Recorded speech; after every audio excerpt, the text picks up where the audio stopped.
So, ayun, magka-cash out na po tayo ng yung kinita natin dito sa Super Live sa loob ng 3 weeks. Yan, 3 weeks lang po yung pagla-live natin. Ito po yung application na Super Live.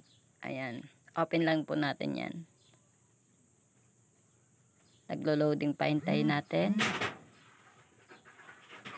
Ayan, kung gusto nyo pong mag-live dito para kayo'y kumita, ito lang po open nyo. Ito ay magka-cash out po tayo.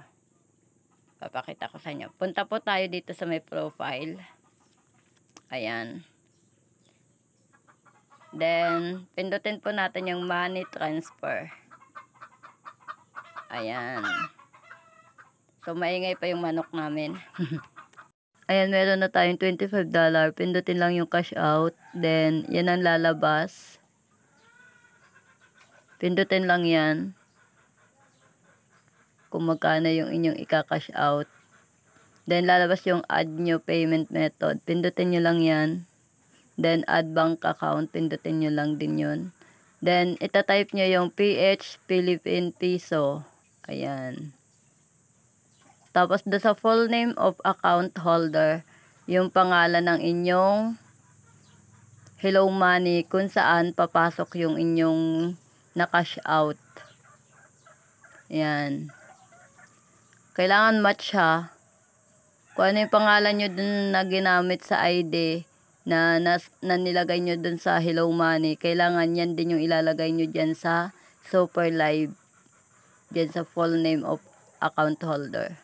Sa baba niyan, meron kayong makikitang bank code. Lagay nyo lang yung bank code. Asia United Bank, yun yung pangalan ng Hello Money. Then, account number. Makikita nyo rin yan dun sa may profile ng inyong Hello Money. Ayan. Then, sa country naman, ilagay nyo ang Philippines. I-type nyo Philippines. Ayan. Then, sa city naman, kung anong city yung inyong lugar. Then, sa address, kung ano yung address nyo. Kailangan match din ha. Match din dun sa Hello Money na nilagay nyo. Saka dun sa ID na ginamit nyo, dapat ganun din yung address ang ilalagay nyo.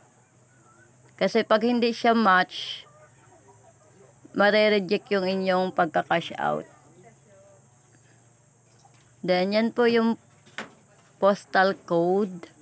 Ilalagay nyo yung postal code nyo sa inyong lugar. Kung ano yung postal code ninyo. Yan, lalagay nyo dyan sa baba na yan.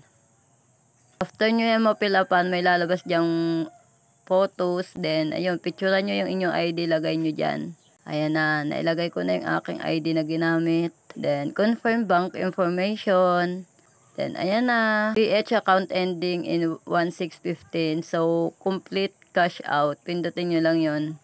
Yan, may lalabas dyang approve. I-approve nyo lang yan. Done na. Thank you.